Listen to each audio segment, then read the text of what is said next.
one thing left to do. When the train passes by a grassy area, they jump off the train. Meanwhile, Sherlock is looking around the house for clues again, thinking his sister disappearing is also part of the mystery.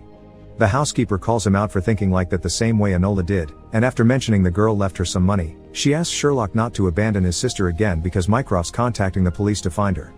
Back to the teenagers, they agree to go to London together. When the time comes to camp for the night, Tewkesbury uses the foraging knowledge his dead father taught him to find some edible plants.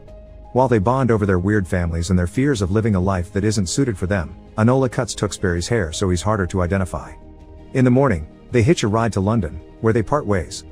Having never visited the city, Enola is quite overwhelmed, especially since there are many protesters on the streets chanting in favor or against the reform bill that would allow women to vote, not to mention there are signs everywhere with Tewkesbury's face, offering a reward for him.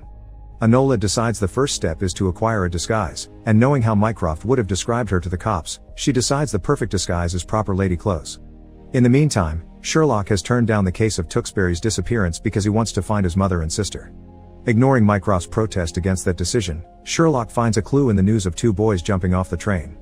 After acquiring lady clothes and renting a room for her stay in London, Enola begins working on the next step of her plan. She publishes some cryptic messages in the newspaper personal advertisements, then visits the only address Enola's ever seen Eudora write to, a tea house.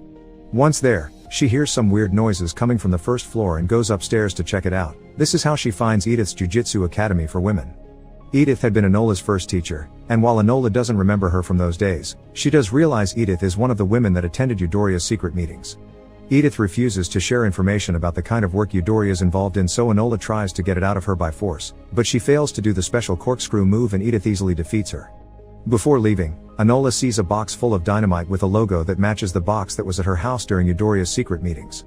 Remembering some weird